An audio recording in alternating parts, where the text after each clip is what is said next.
Indonésia. Lar dos recifes mais ricos do planeta.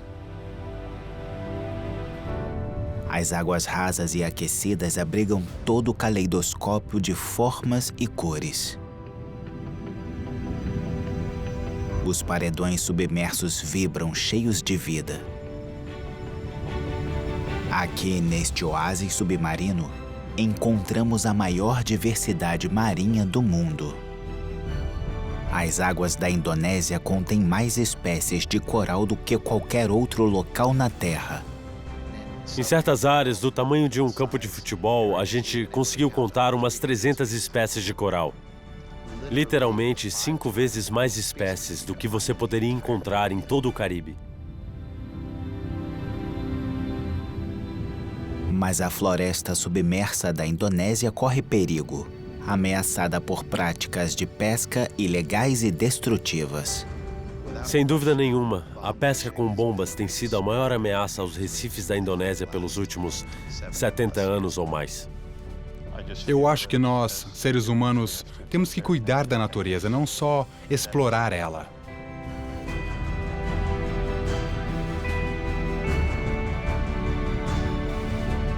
A luta continua para proteger a Amazônia dos mares.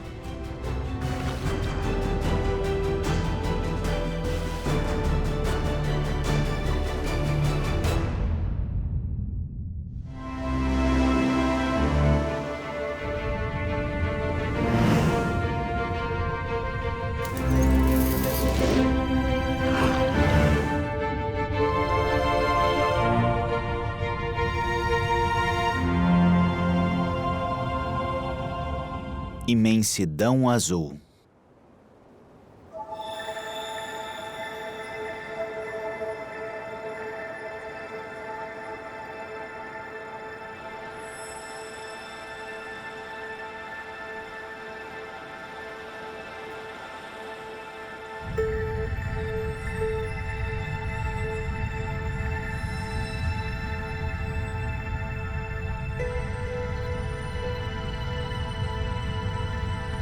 Uma viajante dos mares chega ao recife da Indonésia para descansar e se reabastecer.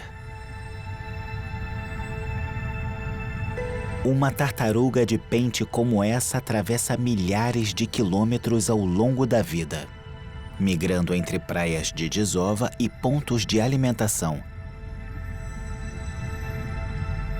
Ela coloca a cabeça estreita em cada fenda, em busca de sua refeição favorita, esponjas marinhas. As esponjas são como ervas daninhas. Elas podem crescer demais e tomar o coral, sufocando o recife. A tartaruga de pente chega a consumir mais de 450 quilos de esponjas em apenas um ano. Com seu bico pontudo, quase como de um pássaro, ela consegue podar o jardim de coral e divide os restos do alimento com outras espécies, e assim mantendo o delicado equilíbrio de um dos ecossistemas mais férteis do planeta. Essas águas abrigam 6 das 7 espécies de tartaruga marinha conhecidas.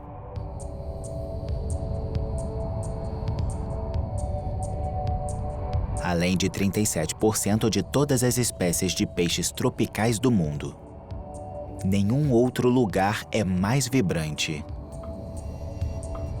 e mais diverso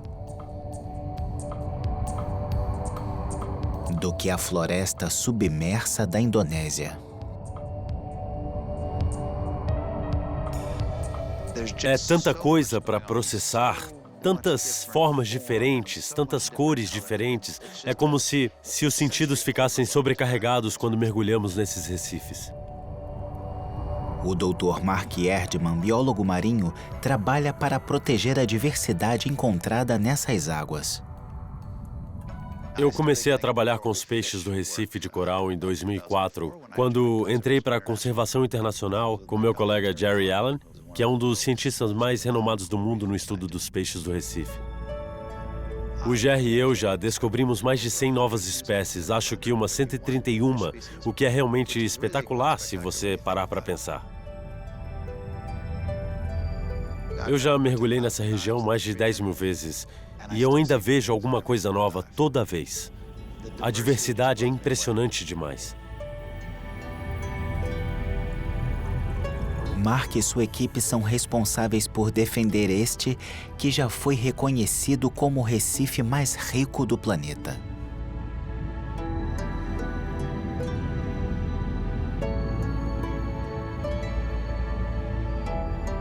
Muitos locais já foram declarados o lar da maior biodiversidade marinha do mundo. Mas a conservação internacional provou que a Indonésia é a verdadeira dona deste título.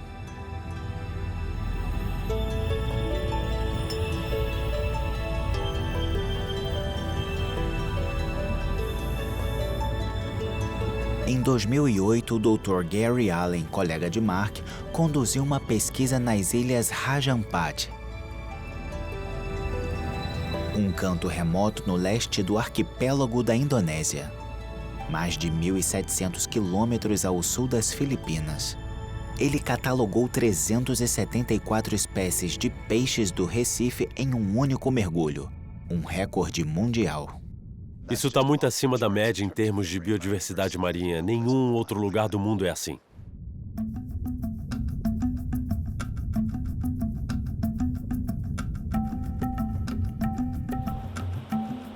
Estima-se que os recifes de coral ocupem uma área de mais de 50 mil quilômetros quadrados do território submarino da Indonésia, uma área do tamanho da Costa Rica.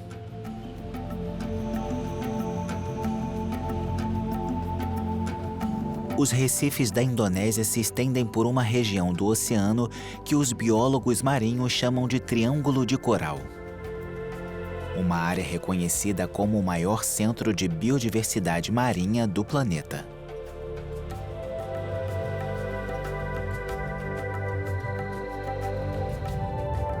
As 17 mil ilhas da Indonésia ficam entre a Malásia no oeste e Papua Nova Guiné no leste, ocupando uma faixa de quase 2.000 quilômetros ao sul das Filipinas. Uma linha imaginária cerca esses países, delimitando o Triângulo de Coral. O arquipélago da Indonésia está exatamente no centro desta região. A gente está no meio do coração do Triângulo de Coral, bem aqui.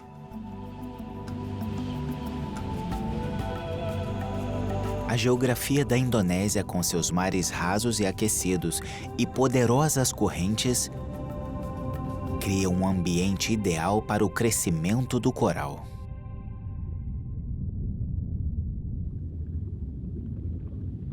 Todo coral, como este coral chifre de veado, é composto por animais minúsculos e transparentes, chamados pólipos, invisíveis a olho nu. Os pólipos têm corpos macios e delicados, semelhantes às águas-vivas. Então eles usam o cálcio e o bicarbonato da água do mar para construir abrigos de calcário, revestindo seus corpos frágeis. Os pólipos também se conectam uns aos outros, criando colônias com milhares de membros. Lentamente, esses pequenos engenheiros estabelecem as fundações de toda uma cidade de coral.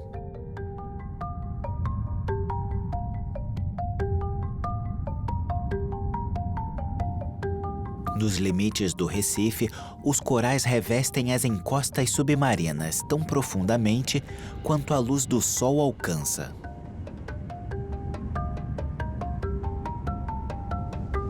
A cidade submersa de coral depende da energia solar.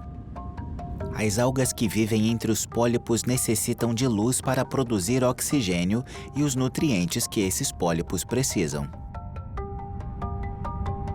Por milhões de anos, as colônias de pólipos vão se expandindo e se conectando umas às outras, criando um recife de coral que atua como um único organismo. Os recifes de coral são as maiores estruturas vivas do planeta. E as únicas que podem ser vistas do espaço.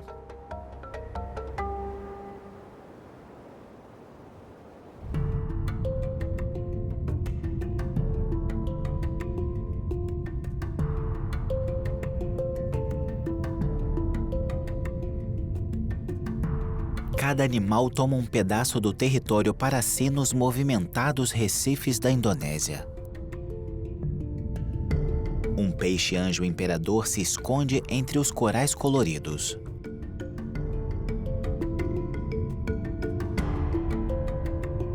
Um peixe-jacaré permanece imóvel, camuflado contra o leito marinho.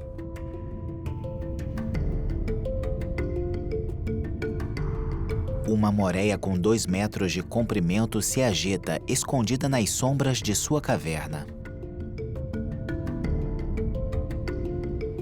Os peixes-vidro cruzam o recife, ocupando o espaço entre os galhos do coral em busca de abrigo. Enquanto peixes maiores se instalam em sua base.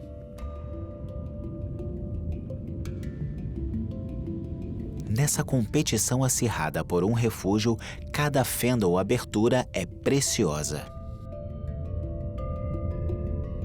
Porque o perigo está sempre por perto.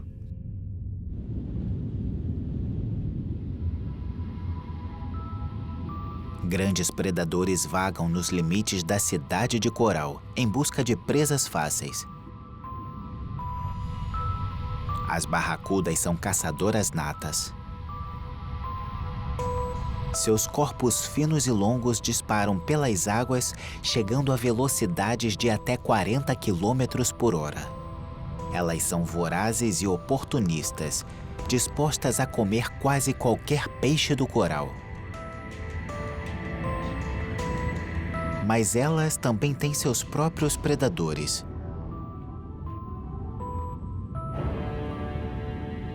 Um tubarão-martelo ronda de longe. Uma figura impressionante a qual, infelizmente, tem se tornado cada vez mais rara nessas águas. É muito difícil ver um tubarão de grande porte na Indonésia hoje em dia. Não tem praticamente nenhum. Os tubarões tigre, por exemplo, já acabaram, os gralhas brancas. A maioria dos tubarões martelo, em muitos lugares, eles já são bem raros de ver. Estima-se que 100 milhões de tubarões sejam mortos todo ano. A maioria é morta por caçadores em busca apenas de suas barbatanas. A grande demanda por sopa de barbatana de tubarão, considerada uma iguaria na Ásia, é a principal razão para a caça ilegal dos tubarões. A cada ano, aproximadamente 8.000 toneladas de barbatanas são enviadas para restaurantes pelo mundo. O peso da Torre Eiffel apenas em barbatanas. Por décadas, a Indonésia foi responsável por 15% da pesca de tubarões em todo o mundo. O pesquisador Abraham Sianipar, conhecido como Aban, trabalha com a conservação internacional para proteger os tubarões e arraias deste local. A Indonésia e os tubarões têm uma longa história juntos. Em termos de caça, pelos últimos 35 anos, a Indonésia tem sido uma das nações que mais caçam tubarões no mundo. Aban e sua equipe usam câmeras subaquáticas para monitorar a população de tubarões.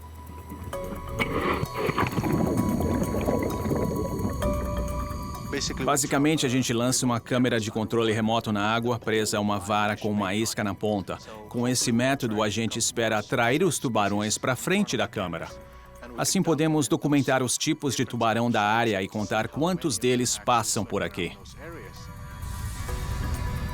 Suas descobertas indicam que ainda há esperança para os tubarões da Indonésia. A gente conseguiu registrar algumas espécies de tubarão que nunca tinham sido documentadas em Rajampad, como o tubarão doninha e o tubarão martelo liso. Hoje em dia, a gente tem visto que a população de tubarões tem se recuperado, depois de ter diminuído tanto nos últimos 10 anos. A iniciativa recente do governo de proteger as águas da Indonésia é um dos principais motivos para a população de tubarões ter voltado a crescer. Em 2013, o governo da Indonésia estabeleceu o primeiro santuário dos tubarões do Triângulo de Coral e proibiu a caça nas áreas de proteção marinha. Desde então, o comércio de partes de tubarão na Indonésia diminuiu em aproximadamente 50%. Mas ainda há muito trabalho a fazer. O movimento tem que começar pela base, com a população local, os resorts de mergulho, agências de turismo, para depois ser impulsionado pelas autoridades do governo de Raja Ampat. Max Emmer é dono de um resort e um apoiador da causa da conservação internacional. Max tem mergulhado em Raja Ampat desde 1989. Ele foi o primeiro a abrir um resort de mergulho por aqui. Seu objetivo expresso é de manter essas águas tão preservadas quanto estavam quando ele fez seu primeiro mergulho. Desde o primeiro dia, a gente trabalha pela conservação. A gente dizia, desculpa, não toleramos a caça do tubarão aqui, e retirava todas as redes da água. Ficava com raiva, mas a gente nem ligava. Então, isso ajudou, porque bem devagarinho o número de tubarões foi aumentando de novo. Max conta com moradores locais para patrulhar a área e garantir que nenhum pescador ilegal venha explorar essas águas. Sua equipe conta com pequenas lanchas para fazer inspeções de rotina entre as ilhas. Como há pouca circulação de barcos pela região, qualquer navio estranho com caçadores ilegais é fácil de notar e interceptar. Os barcos de patrulha são construídos aqui mesmo na ilha, pela população local. Depois, a Conservação Internacional treina os próprios moradores para agir como vigias. O que é ótimo, porque o pessoal daqui já conhece todos os barcos. A gente começou esse esforço de preservação há um bom tempo, uns 25 anos atrás. A gente nem sabia se daria mesmo para ajudar. Mas aí, de repente, notamos a diferença.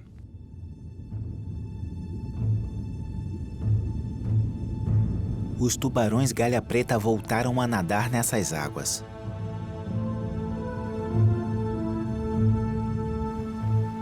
A espécie é fácil de identificar, graças às pontas pretas de suas barbatanas. Muita gente nem sabe disso, mas os gralhas pretas foram descobertos aqui em Raja Ampat durante uma expedição francesa há uns 150 anos.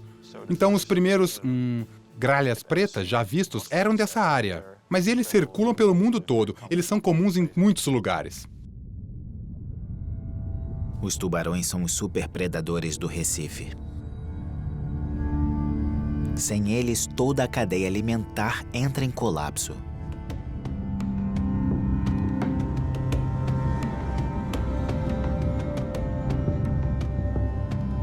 Visando a eficiência, os tubarões caçam peixes mais velhos, fracos ou doentes, mantendo assim a saúde geral da população.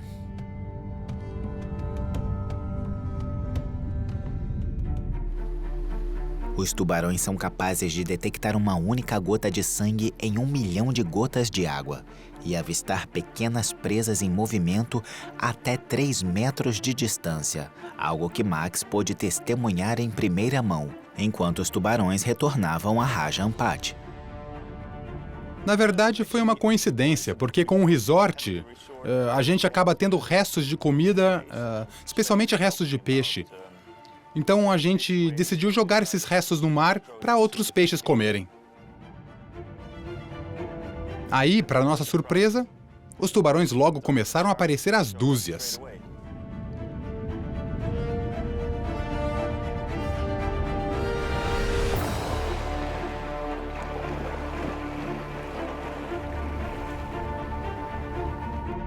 A gente sempre ouve falar como os tubarões aparecem imediatamente quando tem sangue na água.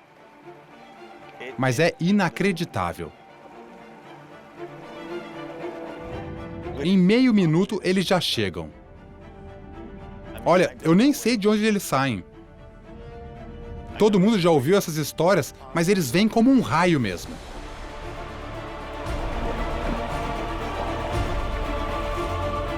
Anos de esforços dedicados à conservação finalmente começaram a dar resultado.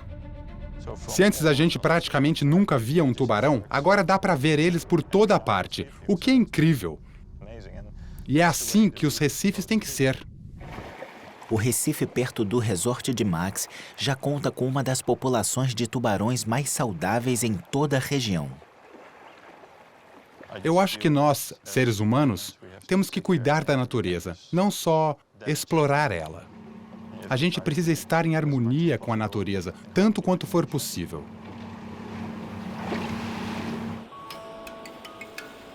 Os seres humanos também têm o seu lugar na cadeia alimentar do Recife. Por gerações, os pescadores da Indonésia viveram em harmonia com o oceano, pegando apenas o suficiente para alimentar suas vilas.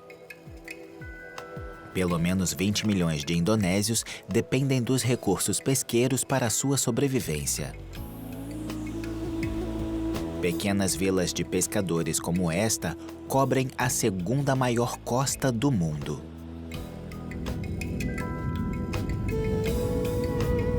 Desde cedo, as crianças aprendem a tirar seu sustento do mar. Os pescadores locais transmitem seus tradicionais métodos e equipamentos para a próxima geração. Primeiro, eles deixam armadilhas de vime no leito marinho para complementar a pesca diária.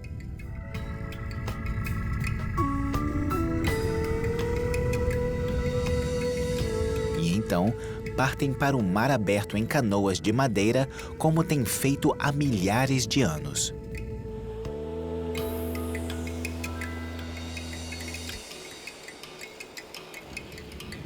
Porém, pescadores estrangeiros e indonésios, tentando competir com navios de grande porte, adotam uma abordagem diferente e muito mais perigosa, que tem destruído os recifes da Indonésia.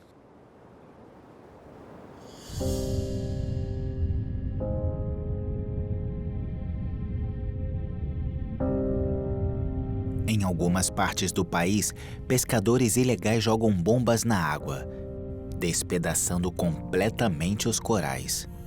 É uma visão desoladora, ainda muito comum em áreas desprotegidas. A pesca com explosivos já destruiu até 80% dos recifes em certos locais.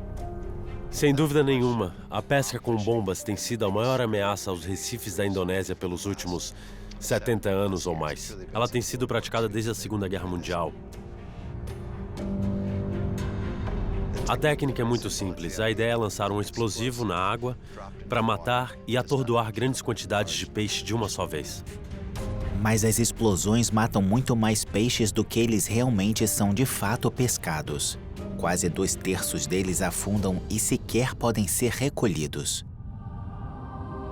O impacto no próprio Recife é ainda pior, porque o coral leva muito tempo para crescer.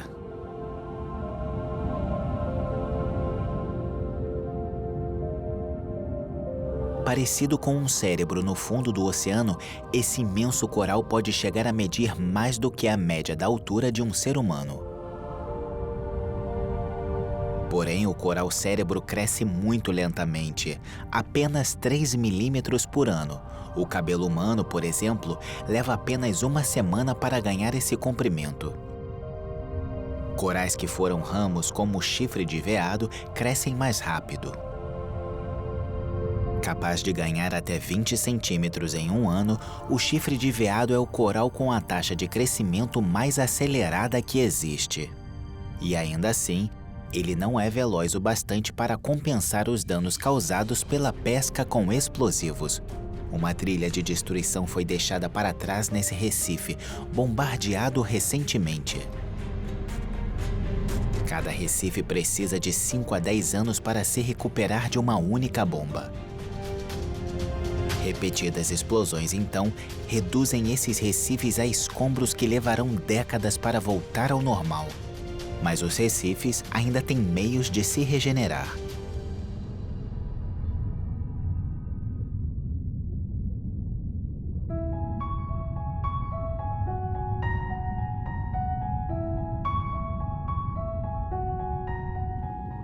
Os peixes papagaio azul são fundamentais para a saúde e resistência dos corais.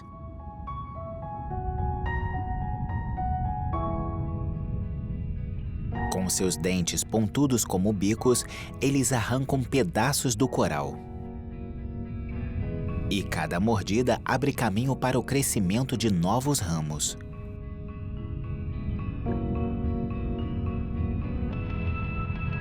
Mais importante ainda, os peixes papagaio azul comem as algas, cujo crescimento acelerado poderia encobrir os recifes e sufocar os corais.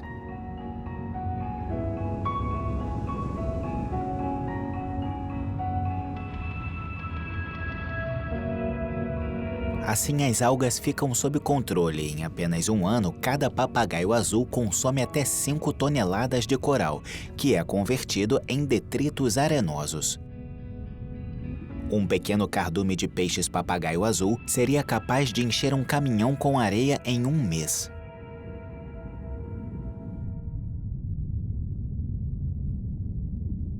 A areia processada pelos peixes papagaio azul eventualmente se assenta no leito marinho, criando outro habitat. Para a raia-uge de manchas azuis, este é seu território de caça.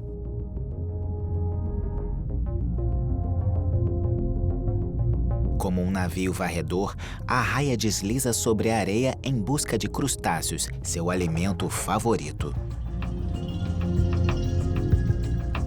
Usando sensores especiais, ela é capaz de detectar os menores impulsos elétricos emitidos pelos crustáceos enterrados na areia.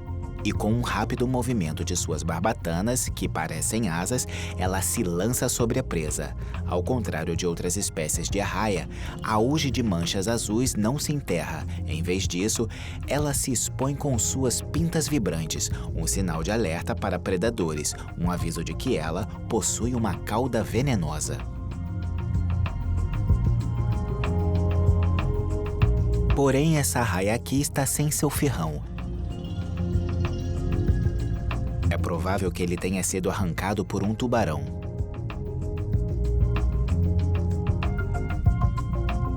Ainda que tenha conseguido escapar do predador dessa vez, essa raia perdeu o seu maior meio de defesa para sempre. O ferrão nunca poderá se regenerar.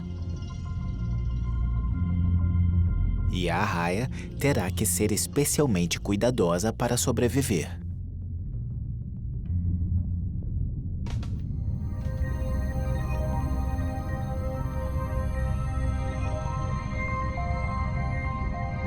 E por mais difícil que seja a vida no Recife, conseguir se reproduzir e gerar a próxima geração é ainda mais difícil. Pais superprotetores como os peixes palhaço mantêm seus ovos seguros no coral perto de seus esconderijos.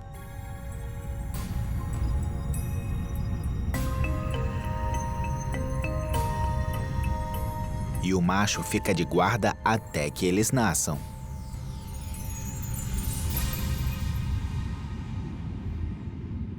Enquanto isso, outra faixa de coral nas redondezas vibra subitamente, cheia de vida. Peixes de todas as cores e formas se aproximam, vasculhando cada fenda e abertura. Eles acabaram de encontrar os ovos de outras espécies. Sem os pais para protegê-los, os ovos são uma refeição fácil para predadores pequenos.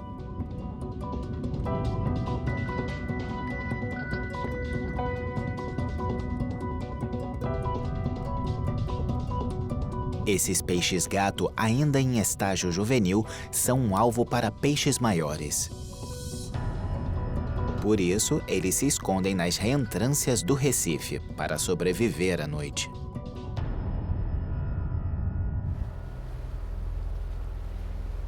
Enquanto o sol se põe, marcas na areia nos levam até a uma mãe, cujos ancestrais vagam por esses mares há 65 milhões de anos.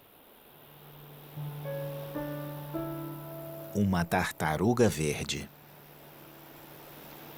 Ela acaba de escavar um ninho de aproximadamente 1 metro de profundidade e está pronta para a desova. Quase 100 ovos são depositados por vez. Ao longo da vida, a tartaruga ainda colocará outros milhares.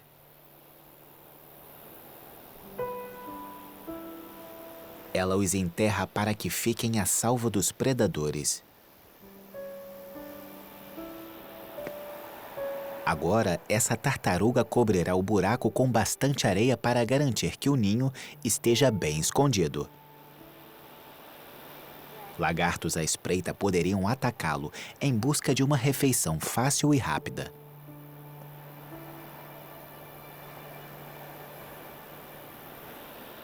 Porém, na maioria das praias, os ninhos de tartaruga enfrentam uma ameaça muito maior: os contrabandistas. Os ovos de tartaruga são considerados uma iguaria. Algumas culturas na Indonésia acreditam que eles são capazes de aumentar a fertilidade de quem os come.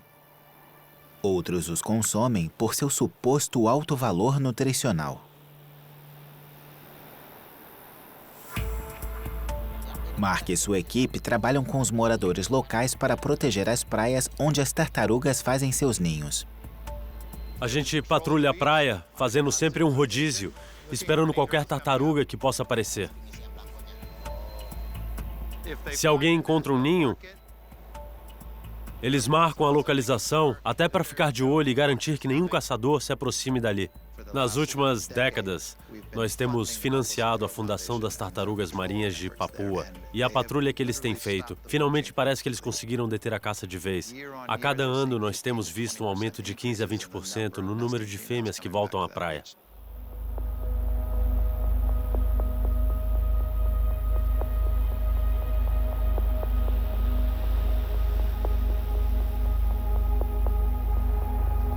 Essa mãe fez tudo o que podia por seus filhotes e agora precisa voltar ao oceano.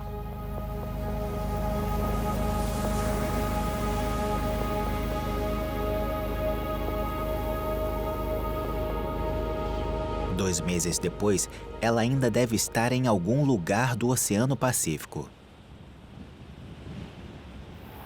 Enquanto seus filhotes estão prontos para dar seus primeiros passos, ainda sob a vigilância dedicada de seus protetores.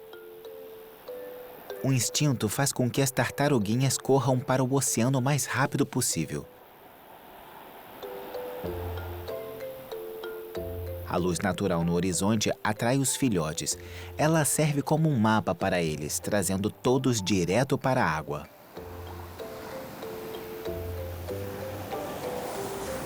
Outros fatores, como o bater das ondas e a inclinação da praia, também ajudam a trazê-los ao mar. Ainda que alguns errem a direção aqui e ali antes de chegar. Aqui nessa praia, os filhotes estão protegidos de qualquer predador natural. O seu único obstáculo é a própria falta de jeito. Por outro lado, para a maioria das tartaruguinhas, as praias podem ser perigosas. E não há lugar mais perigoso para elas do que esse: a Ilha de Komodo. Lar do maior lagarto do mundo, o dragão de Komodo. Esses lagartos com seus 3 metros de comprimento vagam pela praia em busca de comida. E os ovos de tartaruga são seu alimento favorito. Quando não encontram ovo algum, os dragões de Komodo precisam caçar. Embora não sejam caçadores especialmente ágeis, basta uma mordida e um pouco de paciência para apanhar a presa. As bactérias tóxicas na saliva do dragão de Komodo matam animais de grande porte em poucos dias. Os dragões de Komodo passam a maioria das tardes se espreguiçando na praia.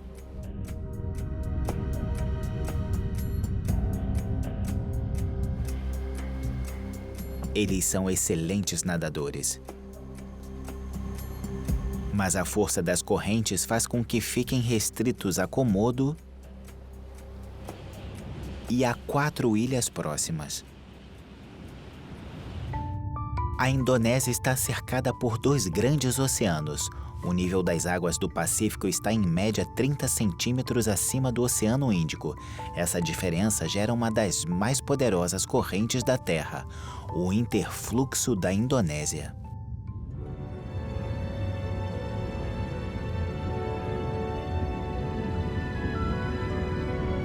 Com o fluxo constante de água, a vida se renova.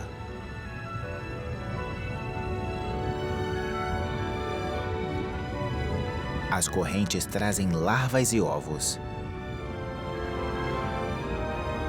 E assim enchendo o Recife com uma rica diversidade de corais e peixes.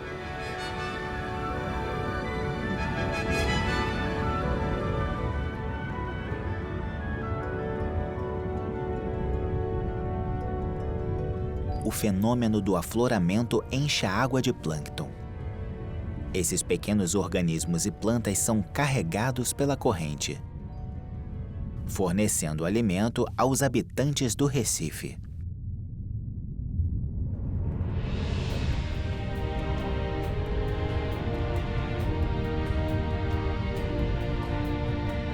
Animais filtradores de todas as formas e tamanhos se servem dessa rica sopa de nutrientes.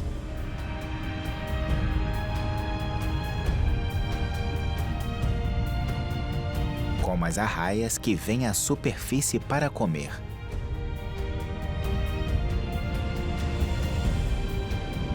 Esses gigantes dóceis animais deslizam pelo oceano, usando suas bocas largas para filtrar o plâncton da água.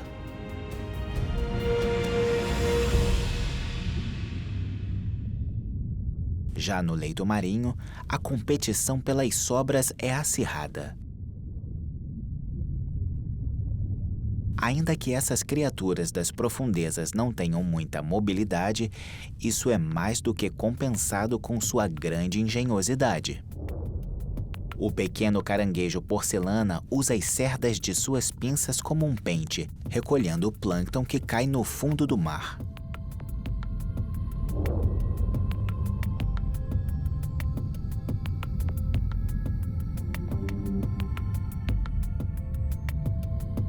A maçã do mar estende os tentáculos contra a corrente, coletando o plâncton que passa. Como um braço, o tentáculo esquerdo leva a comida até sua boca.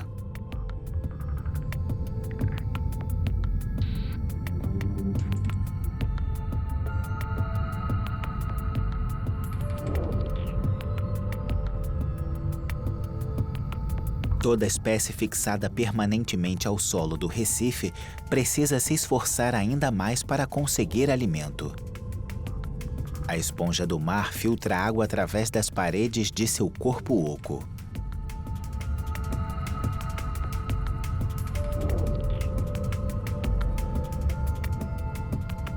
Mas é preciso filtrar 1 tonelada de água para conseguir apenas 30 gramas de alimento.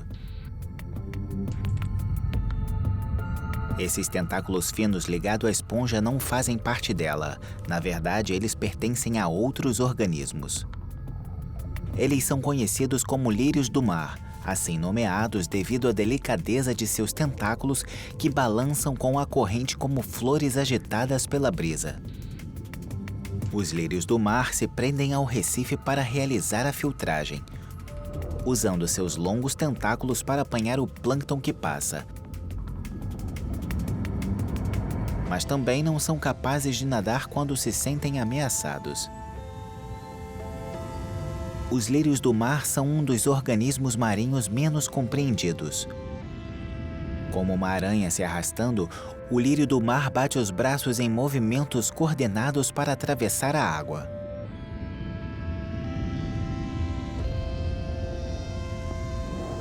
Até que eventualmente ele volta ao leito marinho em busca de um abrigo mais seguro.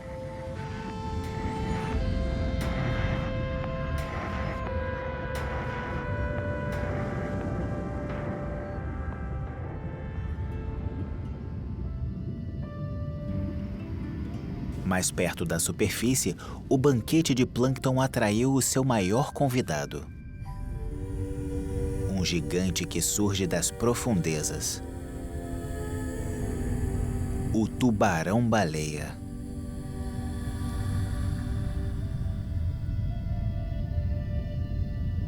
Sendo o maior peixe do oceano, sua dieta de organismos microscópicos mal pode parar.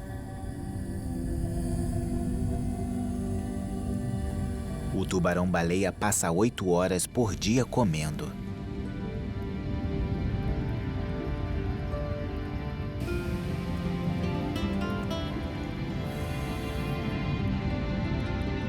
Ele é capaz de filtrar 6.000 litros de água por hora, o que rende de 1 a 3 quilos de alimento, aproximadamente a média de comida consumida por um ser humano em um dia. Para coletar tanta comida com tanta eficiência, o tubarão-baleia usa uma técnica conhecida como sucção.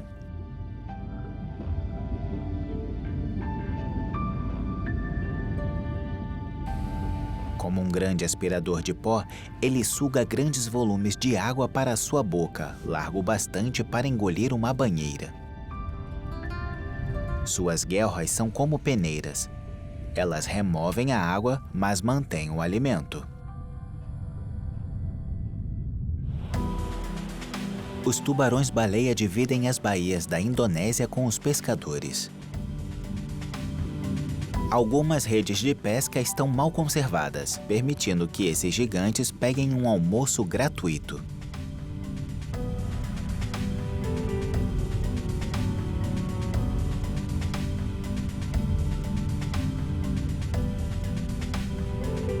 Podemos ver que um tubarão-baleia curioso vem sugar os peixes menores que escapam da rede.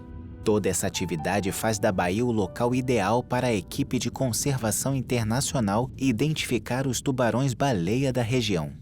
Os tubarões-baleia da Indonésia geralmente se concentram perto das plataformas onde ficam as redes de pesca. Às vezes, alguns tubarões são pegos pelas redes acidentalmente quando elas são puxadas de volta.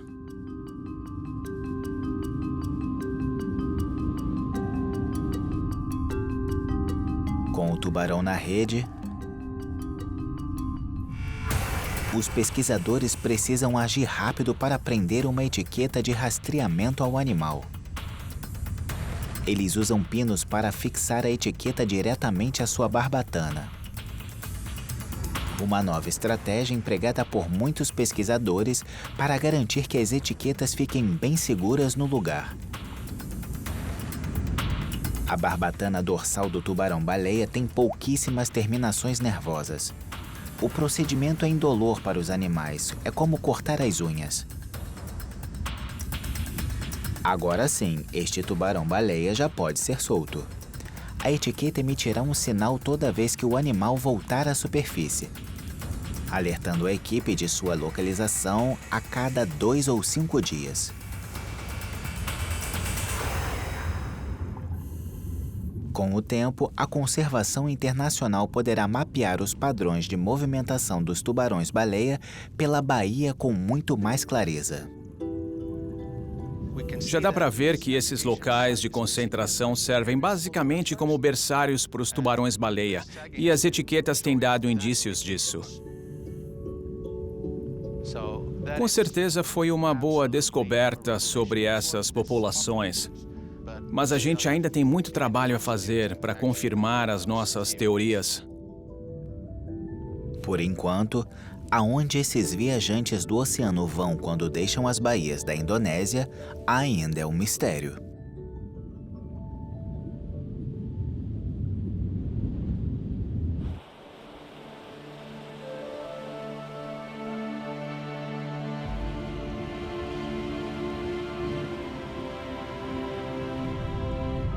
Do maior animal do oceano a alguns dos menores, os mares quentes da Indonésia transbordam com a maior variedade de espécies marinhas do mundo. A diversidade de habitats em Raja Ampat é simplesmente extrema. Tem tantos microhabitats especiais diferentes por aqui. Tem de tudo. Pontos varridos pelas correntes, lagoas super protegidas, trechos tomados por grandes ondulações vindas do Pacífico, além dos recifes rochosos lá embaixo.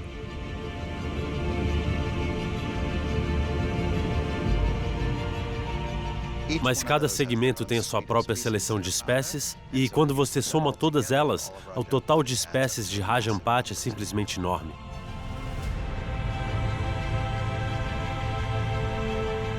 Se eu fosse descrever toda a vida marinha e todos os habitats da Indonésia em poucas palavras, eu diria incrivelmente belos, mas ameaçados.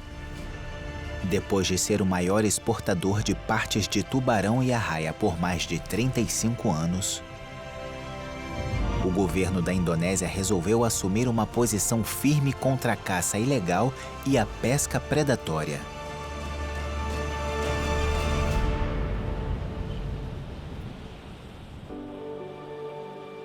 A gente tem visto uma certa conscientização sobre a importância da conservação. Nesses últimos 15 anos que eu venho mergulhando aqui, eu tenho visto a população de tubarões se recuperar e crescer, o que já é um bom motivo para ter esperança.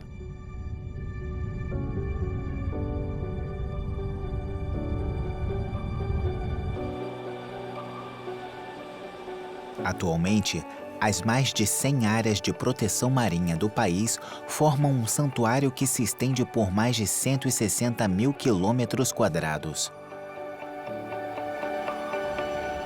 Mas ainda há muito o que fazer. 160 mil quilômetros quadrados representam apenas 5% dos oceanos da Indonésia.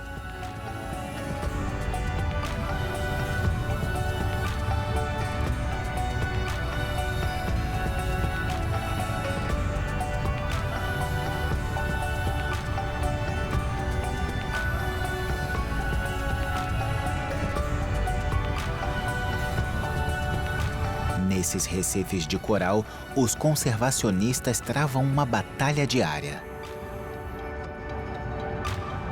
Uma batalha que poderá determinar o futuro daquela que ainda é, por enquanto, a Amazônia dos mares.